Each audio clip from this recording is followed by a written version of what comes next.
जय हिंद फ्रेंड्स, आप सभी का SSC official 2K YouTube channel में स्वागत है। आज की क्लास में आरआरबी ग्रुप डी एनटीपीसी 2025 के मोस्ट एक्सपेक्टेड प्रश्न को करेंगे। और आप सभी को पता है फ्रेंड्स, आप सभी का पेपर 12 जुलाई से शुरू होगा। तो आप सभी के पास जो है फ्रेंड्स 2 से 2.5 महीना का टाइम बचा है। आप सभी पूरा जान जी लगा दो अभी पेपर में, क्योंकि फ्रेंड्स इसलिए हम आप सभी के लिए प्लेलिस्ट भी बना दिए हैं रेलवे करके। आप जाइएगा रेलवे करके प्लेलिस्ट पर क्लिक कीजिएगा, वहां से आपको सभी वीडियो देखने के लिए मिल जाएगा। कम से कम अभी जो है फ्रेंड्स 95 के प्लस वीडियो उसमें अपलोड है। उन सभी वीडियो को देखिएगा तो आपका लेवल काफी अच्छे हो जाएगा। तो चलिए आज की क्लास को शुरू करते हैं। इस क्लास में आपको reasoning, maths, GK, GS, science के प्रश्न देखने के लिए मिलेगा और अलग अलग चैप्टर से सभी प्रश्न को फ्रेंड्स यहाँ पर लिया गया है। तो चलिए आज की क्लास को हम सभी शुरू करते हैं। आपके पास जो भी शब्द, संख्या, अक्षर, नंबर आ जाए आप उन पर विचार कीजिएगा और आगे उनका सीरीज ढूंढकर आगे बढ़ने का प्रयास कीजिएगा। जैसे देखेंगे आज की क्लास का पहला प्रश्न कहता है नीचे दी गई श्रृंखला श्रेणी में अगली संख्या ज्ञात करें। आपको यहाँ पर देखना ये अगली संख्या क्या आएगा। यदि आप ध्यान से देखोगे तो पहले यहाँ पर एक था, एक से आप देखो 78,910, काफी एक बड़े नंबर पे जा रही हो। ना तो गुना, यहाँ तो देखो डिफरेंस से तो प्रश्न बनेगा नहीं। अब हम क्या करें, आप जरा थोड़ा सा दिमाग को लगाओ फ्रेंड्स। यहाँ पर हम देख पा रहे हैं कि यहाँ पर एक था, एक से 23, क्या ऐसा करें ना तो आपको किसी का स्क्वायर क्यूब का भी जो है नजर नहीं आएगा। देखो इसमें से एक नंबर था तो यहाँ पर एक लिखा गया था, उसके बाद एक के बाद देखो इसके बाद यहाँ पर दो नंबर, यानी कि यहाँ पर दो को लिखा गया है, लगातार दो संख्या, 2 और 3। यहाँ पर 3 संख्या लिखा गया, यहाँ पर 4 संख्या लिखा गया, अब यहाँ पर 5 संख्या लिखा जाएगा। यहाँ पर कितने संख्या लिखा जाएगा, 5 संख्या लिखा जाएगा। पर बात आता है कौन सी इस 5 संख्या लिखा जाएगा। देखो फ्रेंड्स एक के बाद यहाँ पर देख रहे हो 2 और 3 लगातार लिखा गया, 3 के बाद 4, 5, 6, 6 तक लिखा, 6 के बाद देखो फिर 7, 8, 9, 10 यहाँ तक लिखा, 4 संख्या। इस तरह से यहाँ पर 4 संख्या लिखा गया है। अब यहाँ पर 5 संख्या नहीं कहिएगा, क्योंकि यहाँ पर 7, 8, 9 और ये दोनों को मिलाकर यहाँ पर एक संख्या बताया गया है। ठीक, तो 10 के बाद यहाँ से होगा 11, 11 के बाद 12, 12 के बाद 13, 13 के बाद 14, 14 के बाद 15। 5 संख्या 1, 2, 3, 4, 5। तो इसका यहाँ से सही जवाब होगा 11, 12। 11, 12 इसमें नहीं है, इसमें भी नहीं है, इसमें भी नहीं है। यहां से आपका सी क्या होगा, राइट आंसर होगा 11, 12, 13, 14, 15। तो मोस्ट इंपोर्टेंट प्रश्न के कैटेगरी में रखा गया है फ्रेंड्स इनको, इसलिए आप सभी ध्यान में रखिएगा। आपके पास इस टाइप के भी एग्जाम में प्रश्न देखने के लिए मिल सकते हैं। अगले प्रश्न को देखिएगा, अब प्रश्न संख्या 2 को, ये रहा प्रश्न संख्या 2। किसी सांकेतिक भाषा में एक्शन को इस प्रकार से लिखा जाता है और OCTANE को कुछ इस प्रकार से लिखा जाता है, तो आपका यहाँ पर ई का कोड बताना है। फ्रेंड्स यहाँ से ई का कोड क्या होगा, जब इस टाइप के आपके पास प्रश्न आते हैं और यहाँ पर सिंगल ई का कोड पूछता है, तो आप सबसे पहले यहाँ पर कॉमन क्या करेंगे, अक्षर और संख्या को काटेंगे। कैसे कॉमन अक्षर और संख्या को काटोगे, तो सबसे पहले आप यहाँ पर एक्शन को लिख लो। सबसे पहले यहाँ पर हम क्या करते हैं, AC, उसके बाद देखो TION, एक्शन को लिख दिए। इनका कोड यहाँ पर लिखा गया है, इनका कोड यहाँ से लिखा गया है 52, 74 और 91। फिर आप सामने इसको भी यहाँ से लिख सकते हो OC, फिर यहाँ पर देखेंगे TA, उसके बाद NE लिखा गया है। इसका कोड यहाँ पर लिखा गया है 75, 75, 92, 13। तो अब यहां से देखो क्या चीज फ्रेंड्स, यहाँ पर देखो कॉमन क्या चीज मिल रहा है। जैसे यहाँ पर हमको देखो ए से एक कॉमन मिला, ए से एक कट कर दिए।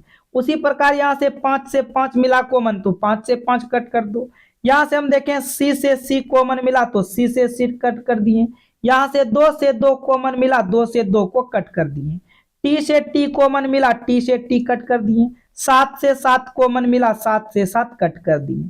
उसके बाद देखो ओ से ओ कट मिला, ओ से ओ कट कर दिए।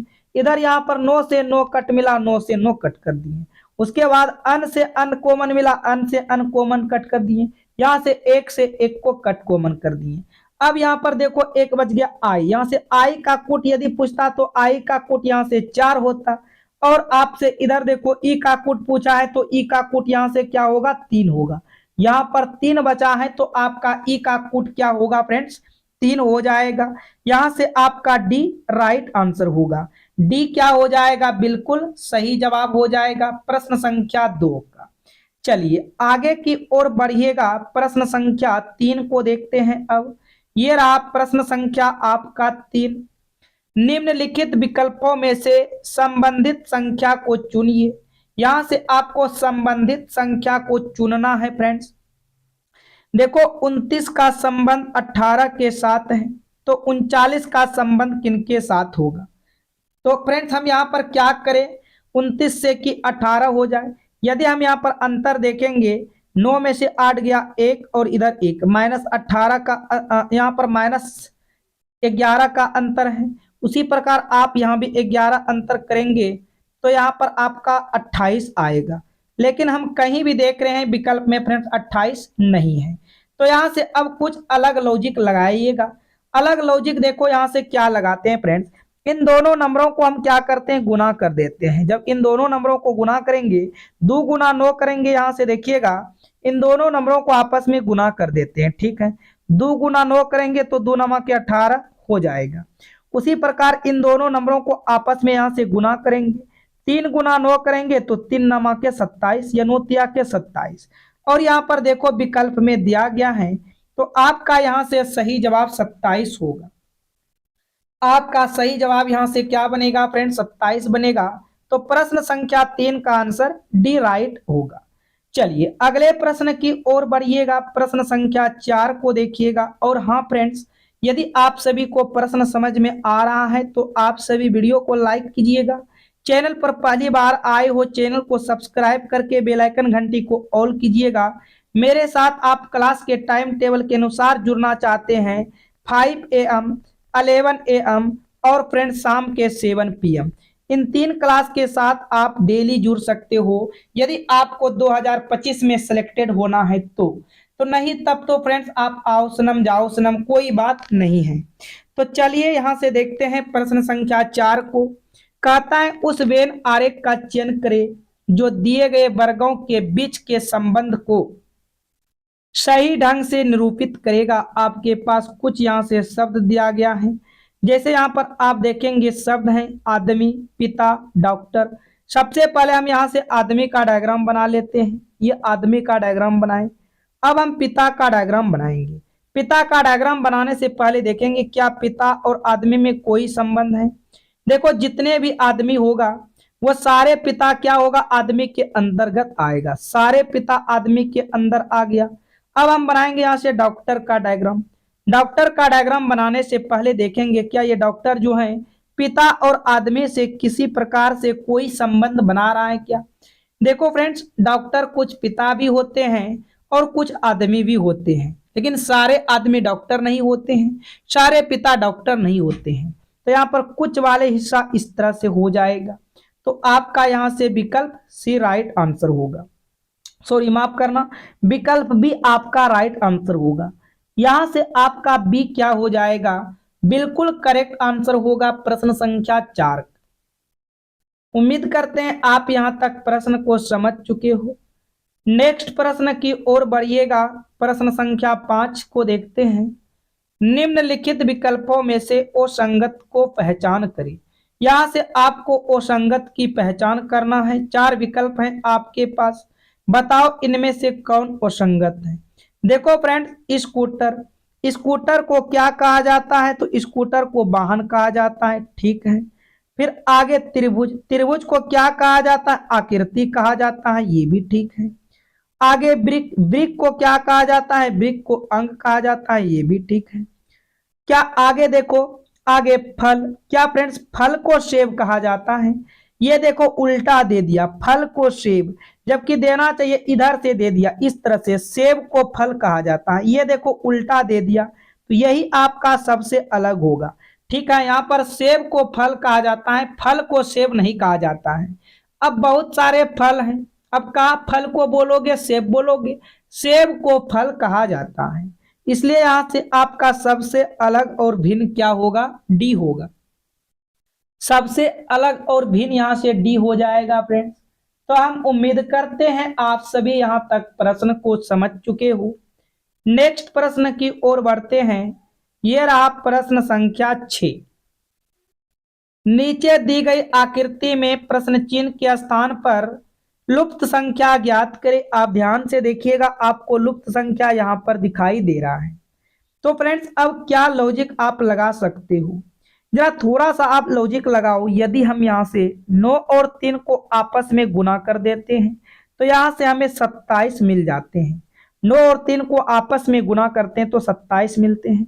उसी प्रकार 3 और 6 को आपस में हम गुना कर देते हैं तो यहाँ से हमको 18 मिल जाते हैं, 6 तिया के 18। अब देखो ये वाला टर्म बच रहा है, आप इधर से भी इसको आपस में गुना कर दो तो यहाँ से क्या होगा, 9 छक्के 54 होगा। यहाँ से क्या मिलेगा, 9 छक्के 54 मिलेगा। और यहाँ पर आपका विकल्प बी में दिया गया है। तो फ्रेंड्स आपका विकल्प बी क्या होगा, बिल्कुल यहाँ से सही जवाब होगा। विकल्प बी क्या हो जाएगा, राइट आंसर हो जाएगा प्रश्न संख्या 6 का। उम्मीद करेंगे आप प्रश्न को समझ चुके हो। बढ़ते हैं अगले प्रश्न की ओर, प्रश्न संख्या 7 की ओर। ये रहा प्रश्न संख्या 7। निम्नलिखित घन में कौन सा युग्म विपरीत दिशा में होगा। यहाँ पर आपको घन का विपरीत दिशा बताना है फ्रेंड्स। जैसे हम सभी जानते हैं घन यहाँ पर निकालने के लिए ये 8 का संबंध 9 के साथ होगा। यहाँ पर एक छोड़कर देखते हैं, 8 जो है 9 के साथ होगा। और ये आपका यहाँ से देखिएगा, अब ये सी जो है फ्रेंड्स, सी आपका यहाँ से 2 के साथ होगा। तो यहाँ पर सी को 2 के साथ लिखेंगे और बी ए के साथ बोलो या ए बी के साथ बोलो। तो यहाँ पर देखेंगे फ्रेंड्स, देखो 8 और 2, यहाँ पर 8 9 है और यहाँ पर 8 2 है, तो ये तो आपका गलत हो जाएगा। आगे देखो बी 8 है, यहाँ पर ए बी है, तो ये भी आपका यहाँ से गलत होगा। आगे देखो ए 8 है और यहाँ पर 8 9 है, ये भी आपका यहाँ से गलत हो जाएगा। आगे देखेंगे C2 और यहाँ पर भी C2 है, तो ये एक दूसरे के अपोजिट, एक दूसरे के विपरीत है। यहां से आपका डी राइट आंसर होगा। यहां से डी क्या होगा फ्रेंड्स, बिल्कुल सही जवाब आएगा प्रश्न संख्या 7 का। अगले प्रश्न की ओर बढ़िएगा, प्रश्न संख्या 8 को देखते हैं। ब्लड और रिलेशन के प्रश्न है। कहता है रिया ने राजपाल का परिचय देते हुए कहा, उसकी बहन मेरी माँ की एकल बेटी है। राजपाल और रिया एक दूसरे से किस प्रकार संबंधित हैं। देखो फ्रेंड्स यहाँ पर रिया और राजपाल के बारे में बात कर रहा है। रिया ने राजपाल का परिचय कराते हुए कहा, मान लेते हैं ये रिया है और ये राजपाल है। ये कौन है, राजपाल है। ध्यान से आप समझिएगा प्रश्न को। रिया ने राजपाल का परिचय देते हुए कहा, उसकी बहन मेरी माँ की एकल बेटी है। यानी कि राजपाल की जो बहन है ना, इसकी माँ का, यानी कि रिया की यहाँ पर कोई एक माँ है, इसकी माँ की एकल बेटी है, यानी कि ये खुद है। एकल बेटी का मतलब क्या हुआ फ्रेंड्स, ये खुद है। किसकी बहन, रिया की बहन। तो ये आपस में भाई और बहन हो जाएगा ना, ये आपस में क्या हो जाएगा, भाई बहन हो जाएगा। तो पूछा राजपाल और रिया एक दूसरे से किस प्रकार संबंधित हैं, तो ये एक दूसरे से भाई बहन के रूप में है। ये एक दूसरे से किस रूप में है फ्रेंड्स, भाई बहन के रूप में है। यहां से आपका ए राइट आंसर होगा। अगले प्रश्न की ओर चलिएगा, प्रश्न संख्या 9 को देखते हैं। उस विकल्प का चयन कीजिए जो दी गई श्रृंखला में प्रश्न चिन्ह व वाचक चिन्ह के स्थान पर आएगा। यहाँ पर बताना है क्या आएगा। तो यहाँ पर आप सबसे पहले देखोगे, ए से हम एफ पर जाएंगे तो ए का नंबर 1 होता है, एफ का नंबर 6 होता है, तो यहाँ 5 का प्लस किया गया है। फिर आगे एफ से जाएंगे के पर, तो एफ का नंबर 6, के का नंबर 11, 6 5 11। आगे फिर देखेंगे 11 से 16 पर जा रहे, यहाँ भी 5 करना है। तो आगे भी अब 5 करना है, तो 16 5 21, 21 पर आएगा यू। सेम लॉजिक आपको आगे की ओर भी लगाना है। देखो y से t पर जाएंगे फ्रेंड्स, तो y का नंबर 25 होता है, t का नंबर 20 होता है। तो यहाँ पर हम देख रहे हैं -5 की कमी आ गया। फिर 15 से 20 से 15 पर जा रहे हैं, यहाँ पर भी -5 की कमी। 15 से 10 पर जा रहे हैं फ्रेंड्स, यहाँ भी -5 की कमी, क्योंकि ओ का नंबर 15, जे का नंबर 10 होता है ना, तो यहाँ भी -5 की कमी। तो आगे भी आपको -5 की कमी करना है। तो 10 में से 5 जाएगा 5 और 5 पर आएगा ई, तो यू ई वाले आपका सही होगा। अच्छा, अभी आगे और यहां से मैच कीजिएगा। देखो फ्रेंड्स, डी का नंबर होता है 4, आई का नंबर होता है 5। तो आप डी से आई पर जा रहे हो, यानी कि 5 से 9 पर जा रहे हो। सॉरी, डी का नंबर 4, आई का नंबर 9, तो यहां भी आपको 5 प्लस नजर आ रहा होगा। इसके बाद देखो 9 और 5 14, यहाँ भी 5 प्लस, और 14 5 19, यहाँ भी 5 प्लस। आगे भी 5 प्लस करोगे, 19 में 5 को जोड़ेंगे 23, 23 पर आते हैं डब्लू। तो यहां से आपका सही जवाब यू ई डब्लू होगा। यू ई डब्लू, देखिएगा यहां से डी राइट आंसर होगा। क्या राइट आंसर होगा फ्रेंड्स? यू ई डब्लू आपका बिल्कुल राइट आंसर हो जाएगा। अगले प्रश्न की ओर चलिएगा। प्रश्न संख्या 10 को देखते हैं। ये रहा प्रश्न संख्या 10, और इसे कहते हैं सेट समुच्चय का प्रश्न। क्या कहते हैं? सेट समुच्चय का प्रश्न कहते हैं जैसे निम्नलिखित विकल्पों में से उस समुच्चय का चयन करें जो दिए गए समुच्चय से संबंधित है। तो यहां से आपके पास कुछ यहाँ पर समुच्चय दिया गया है। जो लॉजिक आप इन दोनों समुच्चय में लगाते हो, सेम लॉजिक आपके विकल्प में भी लगना चाहिए। तो फ्रेंड्स, यहाँ पर आप दो छोटे नंबर से बड़े नंबर पुराने का प्रयास करो। 5 और 6 को क्या करें, 121 हो जाए। तो बहुत सिंपल लॉजिक है फ्रेंड्स। यहाँ से आप क्या करो, 5 और 6 को ऐड कर दो। 5 और 6 को जब हम ऐड करेंगे 11 होगा, और आप 11 का स्क्वायर कर दो। 11 का स्क्वायर 121 हो जाएगा। सेम उसी प्रकार आप 7 और 8 को ऐड कर दो। 7 और 8 को ऐड करेंगे तो 7 और 8 को जब ऐड करेंगे तो 15 होगा, और आप यहाँ 15 का स्क्वायर देख रहे हो लिखा गया है।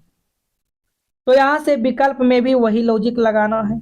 3 और 2 को 5, 3 और 2 को जोड़ेंगे 5 होगा, और 5 का स्क्वायर तो 25 आता है, लेकिन यहाँ तो 27 लिखा गया है, ये आपका गलत होगा। दूसरा देखिएगा, 12 और 7 को यदि ऐड करेंगे तो 12 7 19 होगा, और 19 का स्क्वायर करते हैं तो 19 का स्क्वायर 361 होगा, ये भी आपका यहाँ से गलत होगा। 7 और 2 को 9, 7 और 2 को जोड़ेंगे 9 होगा, और 9 का स्क्वायर क्या होगा, 9 का स्क्वायर 81 होगा, और यहाँ पर देखो 81 दिया गया है। इसका अर्थ आपका यहाँ से सी राइट आंसर होगा।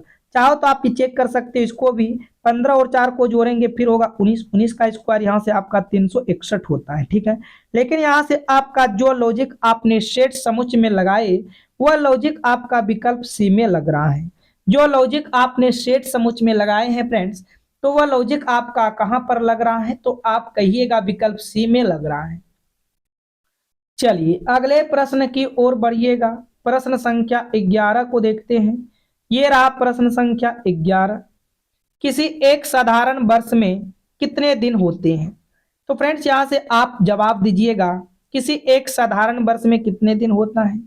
आप 365 लगा रहे हो, बिल्कुल ये गलत है फ्रेंड्स। किसी साधारण वर्ष में जो है 365 दिन नहीं होते हैं। यदि आपसे लीप वर्ष पूछा जाता तो लीप वर्ष आपका 366 होगा। इसका सही जवाब यहां से आएगा 365.2422 दिन। यहां से सी क्या होगा, राइट आंसर होगा, याद रखिएगा। अब देखो आप कहिएगा कैसे। देखो फ्रेंड्स, सबसे मेन बात आता है कि 366 दिन किस कब पुरता है। 366 दिन जो ईस्वी आपका 4 से पूरा पूरा भाग लग जाता है, ठीक है, तो वह आपका होता है 366 दिन का समय। उसी प्रकार करते करते देखो, जब 366 दिन का होता है, ये तो एक्स्ट्रा 6 घंटा का टाइम होता है। तो टोटल 4 साल में कितना होगा, 24 घंटा होगा। यही 24 घंटा बराबर एक दिन होता है, तो 4 साल में 24 घंटा होगा। तो यही सब पॉइंट में फ्रेंड्स जोड़कर आते हैं यहाँ पे 365.2422 आपका राइट आंसर आएगा, याद रख लीजिएगा। अगले प्रश्न की ओर बढ़िएगा। प्रश्न संख्या 12 को देखते हैं। कहता है 6 विद्यार्थी पी के एम टी एन और जी एक सीधी बेंच पर पूर्व की ओर मुख करके बैठा है। तो ठीक है फ्रेंड्स, पूर्व की ओर मुख करके बैठा है। कितने विद्यार्थी हैं? 6 विद्यार्थी हैं। हम सभी को यहाँ पर बैठा लेते हैं। 1 2 3 4 5 और एक 6। 6 विद्यार्थी हैं। 6 का मुख कहाँ है? पूर्व की ओर करके बैठा है। अब यहां से हम प्रश्न को एक एक करेंगे और पढ़ेंगे।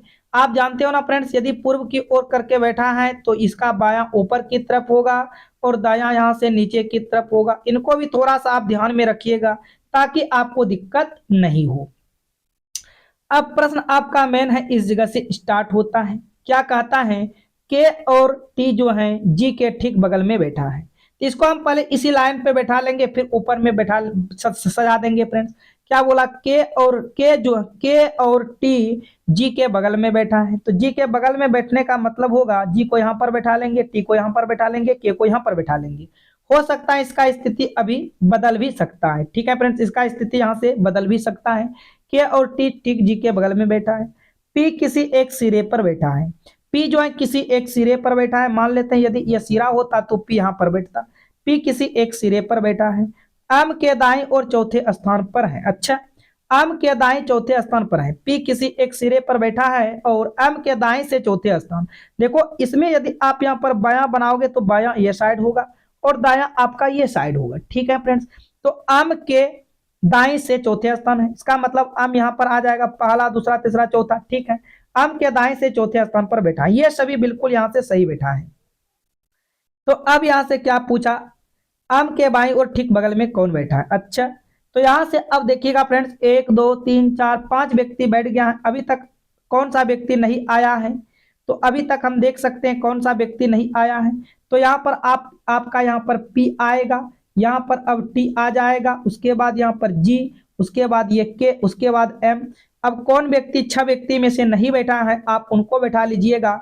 तो यहाँ पर अभी एन नहीं बैठा है। कौन नहीं बैठा? एन नहीं बैठा है, तो हम एन को भी बैठा दिए। ठीक है, तो यहाँ पर पूछा एम के बाईं और ठीक बगल में कौन है? तो एम के बाईं और कहाँ जाएगा? ऊपर की तरफ जाएगा, तो एम की बाईं और एन होगा।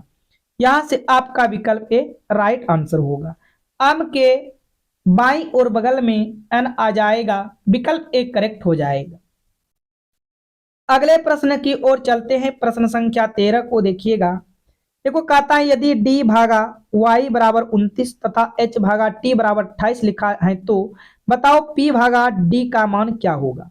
तो सबसे पहले यहां से देखेंगे d का मान 4 होता है, y का मान 25 होता है। वहां 29 लिखा गया, इनको हम जोड़ेंगे तो जाकर ये 29 पुरेगा और यहाँ पर भी 29 दिया है। उसी प्रकार h का मान 8 होता है और फिर यहाँ पर t का मान 20 होता है। इनको यदि हम जोड़ दें तो यहाँ से 28 और यहाँ भी 28 है। तो सेम लॉजिक आपको P भागा D में भी लगाना है फ्रेंड्स। सेम लॉजिक आपको यहाँ से P भागा D में लगाना है। P का नंबर 16, सभी को आप भाग के जगह जोड़ कर रहे हो। D का नंबर 4, 16 और 4 यहाँ से 20 होगा और यहाँ पर आपको दिया गया है। यहाँ से आपका B राइट आंसर होगा। यहाँ से B क्या होगा फ्रेंड्स? बिल्कुल सही जवाब होगा प्रश्न संख्या 13। उम्मीद करते हैं आप यहाँ तक प्रश्न को समझ चुके हो। अगले प्रश्न की ओर चलिएगा। प्रश्न संख्या 14 को ध्यान से देखिएगा।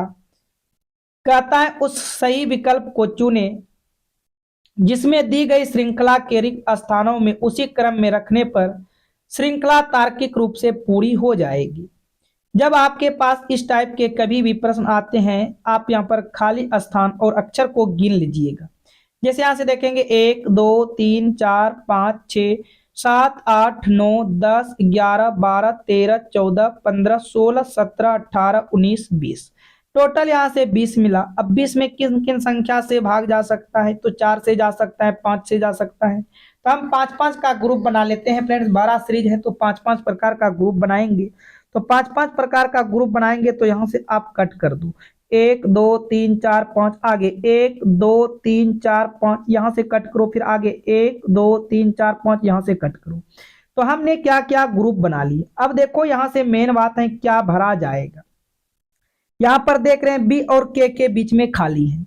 बी और के बीच में खाली है तो यहाँ पर हम देख रहे हैं बी और के बीच में एच है। तो यहाँ से भी क्या भर देंगे फ्रेंड्स? एच भर देंगे। यहाँ पर भी एच भर दिए। तो आपका यहाँ पर ग्रुप किसका बना? ग्रुप आपका यहाँ पर देखो ए बी एच के पी, ए बी एच के पी बना, ठीक है। लेकिन आप फ्रेंड्स यहाँ से थोड़ा सा एक लॉजिक लगाकर देखो, उसके बाद यहाँ पर भी आपको क्या भर देना है, बी भर देना है। उसके बाद यहाँ पर क्या भर देना है, के भर देना है। और लास्ट में क्या भर देना है फ्रेंड्स, लास्ट में आपको पी भर देना, भर दिए। लेकिन आप एक चीज देख रहे हो फ्रेंड्स, देखो ये ए से सी, सी से ई से जी, यानी कि ये सिर्फ नंबर चेंज है, बाकी बात सही है। तो आपने क्या भरे हो उनको लेना है। हमने यहाँ से क्या भरे, एच भरे, एच के बाद क्या भरे, बी भरे, बी के बाद क्या भरे, के बाद क्या भरे, पी भरे। तो मेरा तो यहाँ से सही जवाब होगा एच बी के पी, एच बी के पी। यहां से हम देख पा रहे हैं विकल्प ए राइट आंसर होगा। यहां से क्या होगा फ्रेंड्स, विकल्प ए आपका बिल्कुल राइट आंसर होगा प्रश्न संख्या 14 का। उम्मीद करते हैं आप यहां तक प्रश्न को समझ चुके हो। चलिए आगे की ओर बढ़िएगा, प्रश्न संख्या 15 को ध्यान से देखिएगा। इनमें कहता है निम्नलिखित आकृति में कितने त्रिभुज हैं। यहां से आप ध्यान से बताओ काउंट करके फ्रेंड्स कितने त्रिभुज हैं। तो सबसे पहले आप फ्रेंड्स हम आपको एक हिंट देते हैं, यदि आपके पास कभी भी इस तरह का आते हैं इमेज, यदि आपके पास इस तरह से इमेज आते हैं तो आप क्या करते हो, इसमें से नंबर डालते हो और इन नंबर को जोड़ते हो। तो जोड़ने के बाद यहां से आपका क्या बनता है, त्रिभुज की संख्या बनता है। तो यहां से आप देख सकते हो कहां से यहां इतना त्रिभुज बन रहा है इस प्रकार से। तो यहां से आप देखिएगा फ्रेंड्स, ये त्रिभुज आपका यहां से बनेगा कि नहीं बनेगा। यहां से आपका 3 त्रिभुज बना। सेम उसी प्रकार ये भी आपका यहां से देखो 3 त्रिभुज बनेगा। यहां से भी आपका 3 त्रिभुज बना। अच्छा, और कहीं से बन रहा है क्या फ्रेंड्स, 3 तो आपने बना लिए।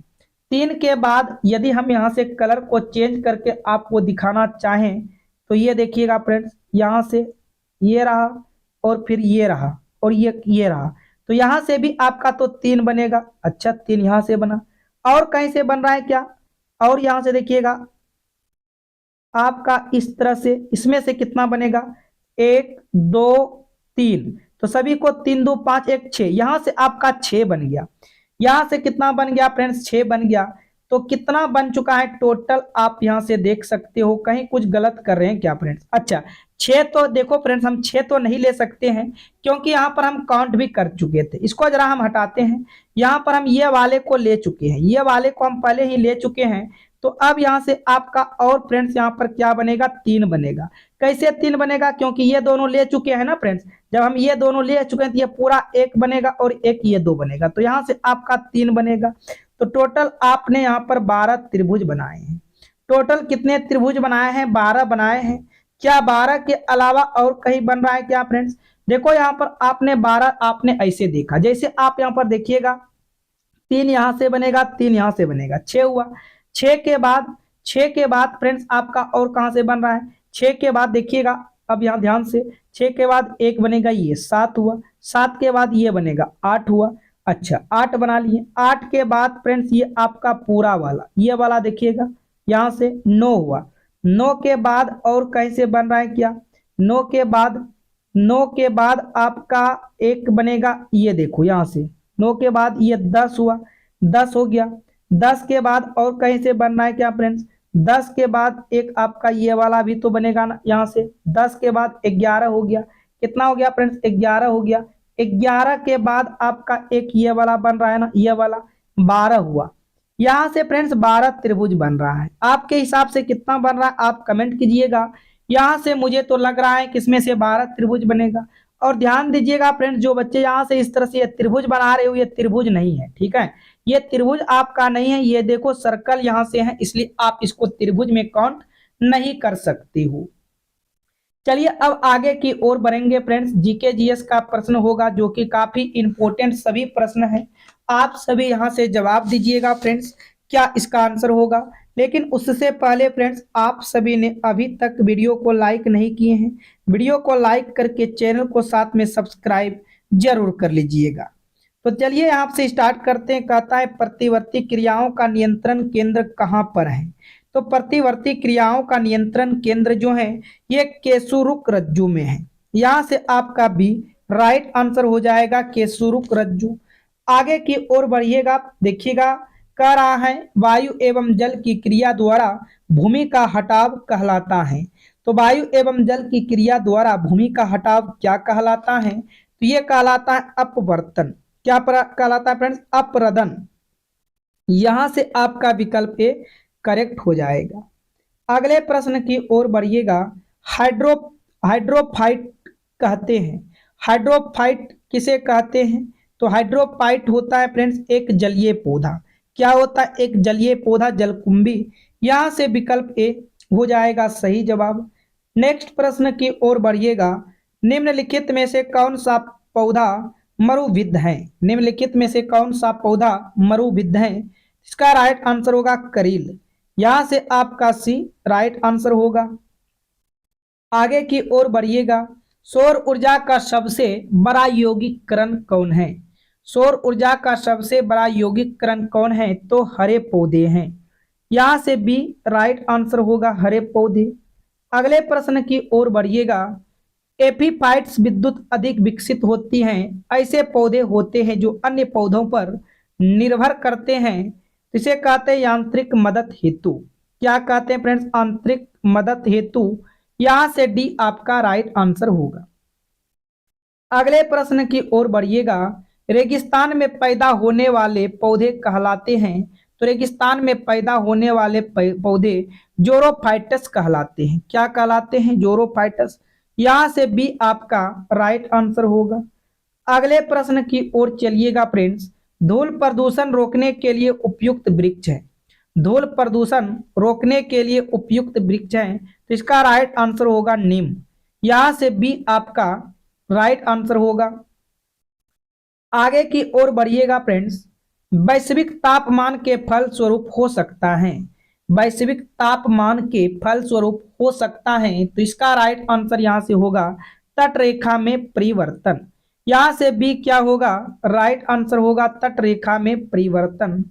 अगले प्रश्न की ओर बढ़िएगा। कहता है मानव जनित पर्यावरण प्रदूषण कहलाते हैं। मानव जनित पर्यावरण प्रदूषण कहलाते हैं, तो परजैविक कहलाते हैं। यहां से आपका सी राइट आंसर होगा, परजैविक। आगे की ओर चलिएगा फ्रेंड्स। ऊर्जा के किस रूप में प्रदूषण की समस्या नहीं होती है? ऊर्जा के किस रूप में प्रदूषण की समस्या नहीं होती है? तो ये इसका राइट आंसर होगा शोर। यहां से डी क्या होगा? बिल्कुल राइट आंसर हो जाएगा। अगले प्रश्न की ओर चलिएगा। निम्नांकित में कौन अधिकतम ध्वनि प्रदूषण का कारण है? निम्नांकित में कौन अधिकतम ध्वनि प्रदूषण का कारण है? तो फ्रेंड्स इसका राइट आंसर होगा जेट उड़ान। यहां से विकल्प ए राइट आंसर हो जाएगा, जेट उड़ान। आगे की ओर चलते हैं। मानव त्वचा का अध्ययन करने वाली विज्ञान की शाखा कहलाती है। तो मानव त्वचा का अध्ययन करने वाली विज्ञान की शाखा डर्मेटोलॉजी कहलाती हैं। यहां से आपका विकल्प ए राइट आंसर होगा। सभी प्रश्न आपके एग्जाम को देखते हुए तैयार किया गया है फ्रेंड्स, इसलिए आप सभी वीडियो को अंत तक देखिएगा। जीवों के संक्रमक के विरुद्ध प्रतिरोध का अध्ययन किया जाता है। जीवों के संक्रमक के विरुद्ध जो है प्रतिरोध का अध्ययन किया जाता है, तो ये किया जाता है इम्यूनोलॉजी। कौन किया जाता है? इम्यूनोलॉजी। यहां से विकल्प ए राइट आंसर होगा। आगे की ओर बढ़िएगा। रक्त में एंटीबॉडी एवं एंटीज के अध्ययन को क्या कहते हैं? तो फ्रेंड्स सीरोलॉजी कहते हैं। क्या कहते हैं? सीरोलॉजी। यहां से देखिएगा डी राइट आंसर होगा। अगले प्रश्न की ओर बढ़ते हैं। मछलियों से संबंधित अध्ययन कहलाता है। तो मछलियों से संबंधित अध्ययन को कहते हैं सिक्टोलॉजी। क्या कहते हैं? सिक्टोलॉजी। यहां से आपका बी राइट आंसर होगा। अगले प्रश्न की ओर बढ़िएगा। सॉरी माफ करना फ्रेंड्स, देखो मछलियों के अध्ययन को कहते हैं इक्तियोलॉजी। क्या कहते हैं? इक्तियोलॉजी। यहां से आपका सी राइट आंसर होगा। मछलियों से संबंधित अध्ययन को क्या कहते हैं? तो इक्तियोलॉजी कहते हैं। अगले प्रश्न की ओर बढ़िएगा। कहता है पारिस्थितिक विज्ञान इकोलॉजी का किससे संबंध है? तो शरीर संरचना और वातावरण से संबंधित है। शरीर संरचना और वातावरण से संबंधित है। यहां से आपका बी राइट आंसर होगा। अगले प्रश्न की ओर चलिएगा। आधुनिक एंटीसेप्टिक सर्जरी का जनक कौन है? आधुनिक एंटीसेप्टिक सर्जरी का जनक जो है फ्रेंड्स लिस्टर हैं। कौन है? लिस्टर हैं। यहां से विकल्प ए आपका राइट आंसर होगा। अगले प्रश्न की ओर चलते हैं। किसके द्वारा आनुवांशिकता के विज्ञान को आनुवांशिकी कहा गया है? तो फ्रेंड्स इसका राइट आंसर होगा वाटसन। किसको कहा जाता है? वाटसन। यहां से आपका बी राइट आंसर होगा। अगले प्रश्न की ओर बढ़िएगा। रक्त समूह का आविष्कारक है? तो रक्त समूह का आविष्कारक लैंड स्टीनर है। रक्त समूह का आविष्कारक कौन है? Land Steiner. यहां से विकल्प ए राइट आंसर होगा। आगे की ओर बढ़िएगा, ध्यान से देखिएगा। हृदय का पहला प्रतिस्थापन किसके द्वारा किया गया था? हृदय का पहला प्रतिस्थापन जो है फ्रेंड्स डॉक्टर क्रिस्टियान बोनर्ड के द्वारा किया गया था।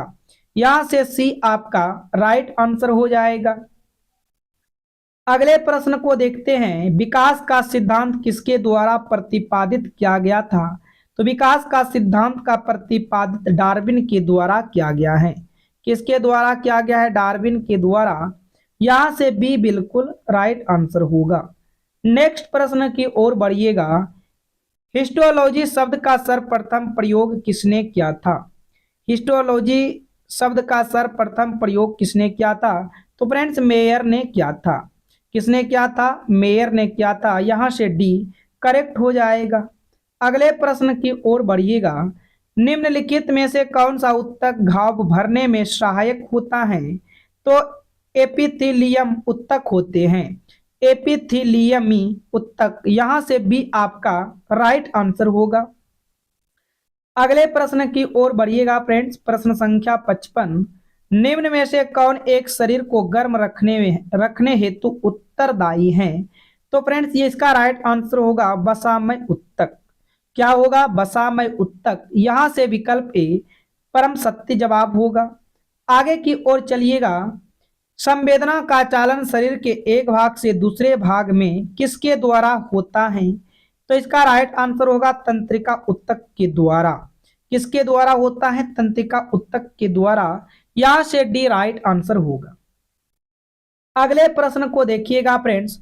ऊंट का कुंवर किस उत्तक का बना होता है? तो ऊंट का कुंवर वसामय उत्तक का बना होता है। किसका बना होता है? वसामय उत्तक का बना होता है। यहां से विकल्प ए बिल्कुल राइट आंसर होगा। आगे की ओर चलिएगा फ्रेंड्स। मास्ट कोशिकाएं पाई जाती हैं। बताइएगा मास्ट कोशिकाएं पाई जाती हैं। तो मास्ट कोशिकाएं संयोजी उत्तक में पाई जाती हैं। यहां से आपका विकल्प ए राइट आंसर होगा। अगले प्रश्न को देखिएगा। फेफड़ों को ढकने वाला आवरण कहलाता है। तो फेफड़ों को ढकने वाला आवरण फ्लोरा कहलाती है। यहां से डी आपका राइट आंसर होगा। आगे की ओर बढ़िएगा फ्रेंड्स। किसी जीवित देह के भीतर कोशिका या उत्तक की मृत्यु को क्या कहते हैं? किसी जीवित देह के भीतर कोशिका या उत्तक की मृत्यु को क्या कहते हैं? इसको कहते हैं नेफ्रोसिस। क्या कहते हैं? नेफ्रोसिस। यहां से सी आपका राइट आंसर होगा।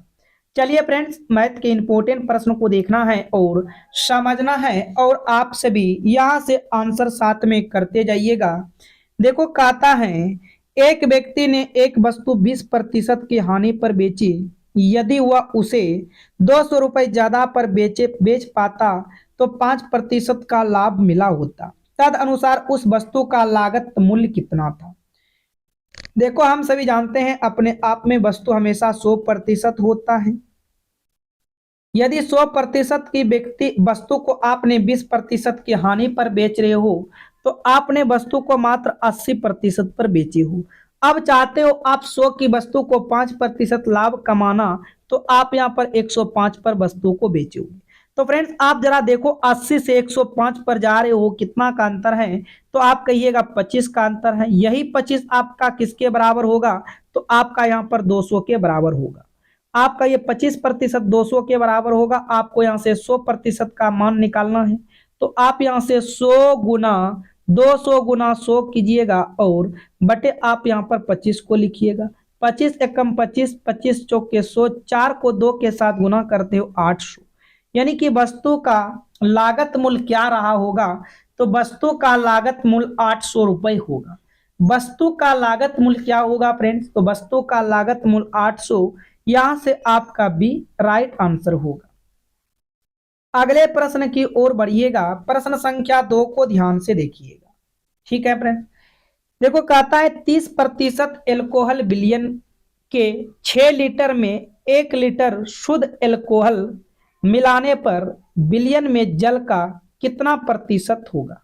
विलयन में जल का कितना प्रतिशत होगा, इसको देखना है फ्रेंड्स। तो सबसे पहले यहाँ पर आपको क्या करना है फ्रेंड्स, देखो 30% एल्कोहल है। जब 30% एल्कोहल है तो शेष आपका 70% होगा। 70% का आप यदि फ्रेंड्स इसको परसेंटेज से हटाओगे तो आपका ये हो जाएगा 70/100। क्या होगा? 70/100 होगा। चलो फ्रेंड्स, आप क्या कीजिएगा, इसका आंसर आप कमेंट में बताइएगा। इसका आंसर आप कमेंट में बताइएगा। इस टाइप के प्रश्न हम कराए हैं, यदि आपसे नहीं बनते हैं तो नेक्स्ट वीडियो में हम इन प्रश्न को बताएंगे। फ्रेंड्स आप कमेंट जरूर कीजिएगा कि इसका आंसर क्या आएगा। ये प्रश्न HW के रूप में रहा। अगले प्रश्न को हम देखेंगे। ये रहा प्रश्न संख्या 3। ध्यान से समझिएगा। कहता है एक समबाहु त्रिभुज की ऊंचाई क्या होगी जिसकी प्रत्येक भुजा 4 सेंटीमीटर है? देखो समबाहु त्रिभुज में क्या होता है फ्रेंड्स, समबाहु त्रिभुज में होता है सभी भुजा आपस में बराबर होते हैं। समबाहु त्रिभुज जैसे यहाँ पर बोल रहा है, समबाहु त्रिभुज के बारे में बात कर रहा है। ये आपका मान लो समबाहु त्रिभुज। तो समबाहु त्रिभुज में प्रत्येक भुजा आपस में ये भी 4, ये भी 4, ये भी 4। समबाहु त्रिभुज में सभी भुजा बराबर होगा। आपसे ऊंचाई पूछ रहा है, ये ऊंचाई पूछ रहा है, ये बीच की दूरी पूछ रहा है। तो ज्यादा कुछ नहीं करना है फ्रेंड्स, आपको याद रखना है कि यहाँ से क्या याद रखना है, समबाहु त्रिभुज का क्षेत्रफल क्या होता है? √3/4 गुना भुजा स्क्वायर। लेकिन वहां पर आपको कर देना है क्या फ्रेंड्स, √3/4 गुना क्या बोले, भुजा स्क्वायर। गुना क्या आप बोले, भुजा स्क्वायर। भुजा आपका कितना है? भुजा आपका यहाँ से देखो, भुजा आपका 4 है तो 4 का स्क्वायर कीजिएगा 16 होगा। 4 एकम 4, 4 चौके 16 कटेगा। तो यहाँ से आपका आ जाएगा 4√3। क्या आ जाएगा फ्रेंड्स? 4√3 आ जाएगा। तो यहाँ से डायरेक्ट आपका आंसर डी हो जाएगा। क्या फॉर्मूला होता है, समबाहु त्रिभुज का क्षेत्रफल आप निकाल दिए, लेकिन आपको यहाँ से निकालना था मेन ऊंचाई। क्या निकालना था फ्रेंड्स? यहाँ से मेन ऊंचाई था, आपका आया 4√2। कितना? 4√3 आया। अब देखिएगा यहाँ से हम क्या करते हैं फ्रेंड्स, ऊंचाई निकालने के लिए कुछ नहीं करना है फ्रेंड्स, आपको 4√2 को 4√3 को ऊंचाई निकालना है। आप यहाँ से 2 से भाग लगा दो, क्योंकि आधा निकालना है, 4 का आधा 2 होगा फ्रेंड्स। तो यहाँ पर आपका होगा 2√3। हाइट आपका क्या होगा? 2√3 हो जाएगा। तो यहाँ से आप कह सकते हो इसका राइट आंसर बी होगा। अगले प्रश्न की ओर बढ़िएगा। प्रश्न संख्या 4 को देखिएगा, कितना इंपॉर्टेंट प्रश्न है। देखो कहता है यदि a + b = 17, a - b = 9, तो 4a + 4b² का मान बताओ। तो यहां से सबसे पहले हमको a और b का मान पता करना है। यहां से हम निकाल लेते हैं a + b बराबर दिया गया है 17 दिया गया है। फिर यहां से देखिएगा a - b बराबर दिया गया है 9 दिया गया है। अब यहां से आपका ये तो कट जाएगा, ये कट गया। इधर आपका बचा 2a। 17 और 9 यहां से देखिएगा 26 हो गया। अब यहां से आप क्या कीजिएगा फ्रेंड्स, ये देखो कट जाएगा, कितने बार में कटेगा? 13 बार में कटेगा। तो यहाँ पर a का वैल्यू आपका आ गया 13। अब b का मान निकालेंगे तो यहाँ पर a + b बराबर आप कहीं से भी निकाल सकते हो। a + b बराबर कितना दिया है? 17 दिया है। a का मान 13 है, a के जगह 13 रखेंगे। 13 + b बराबर यहाँ से आपका 17 हो जाएगा। b बराबर क्या हो जाएगा फ्रेंड्स? 17 - 13, तो b बराबर आएगा 4। तो आपने a का मान 13 निकाले, b का मान 4 निकाले। अब यहाँ पर मान रख देना है 4 गुना a का मान देखो 13 है, आप यहाँ पर 13 का स्क्वायर कीजिएगा। 13 का स्क्वायर आपको यहाँ पर 169 मिलेगा, प्लस 4 गुना b का मान यहाँ से देखो 4 आया है। आप 4 का स्क्वायर करो, 4 का स्क्वायर होगा 16। 4 का स्क्वायर क्या होगा फ्रेंड? 16 हो जाएगा। कुछ नहीं करना है, सबको गुना करके जोड़ देना है। 9 चौक 36 के री 6 हो जाएगा, हासिल 3 रहेगा। 6 चौक 24 3 27, हासिल 2, 4 2 6 होगा, प्लस इधर होगा 16 चौकी 64। जोड़ेंगे 6 और 4 10 की 0, 7 6 13 1 14, 6 1 7। यहाँ से जोड़िएगा एक बार फिर से, 6 4 10, 7 6 13 1 14, 6 1 7। यानी इसका राइट आंसर 740 होगा। इसका राइट आंसर क्या होगा? 740 होगा। यहाँ से डी करेक्ट हो जाएगा। तो फ्रेंड्स हम उम्मीद करते हैं आप सभी प्रश्न को समझ चुके हो। यदि आप सभी को प्रश्न समझ में आया है तो आप सभी वीडियो को लाइक एंड चैनल को सब्सक्राइब करके नोटिफिकेशन घंटे को ऑल कीजिएगा। अपना क्लास के टाइम टेबल नोट कीजिएगा। 5 AM, 11 AM, 7 PM इन तीनों क्लास के साथ जुड़ना है फ्रेंड्स। और आपके पास जितने भी स्टडी ग्रुप हैं फ्रेंड्स, उन सभी स्टडी ग्रुप में वीडियो को शेयर कीजिए। आपको बुक फ्रेंड्स नीचे लिंक मिल जाएगा, तो वहां से आप बुक को भी परचेज कर सकते हैं। मोस्ट इंपोर्टेंट ये बुक है, क्योंकि कई बार यहाँ से फ्रेंड्स प्रश्न इस बुक से आए हैं और आप जरा देख सकते हो किस प्रकार से प्रीवियस ईयर के क्वेश्चन के बुक है, रीजनिंग है, मैथ्स है, जीके जीएस के हैं, सभी बुक हैं। तो आपको फ्रेंड्स जिस बुक की कमी है तो वहां से आप उन बुक को परचेज कर सकते हो। तो चलिए है आज की क्लास को मैं यहीं पर समाप्त करता हूँ। Thank you, all the best.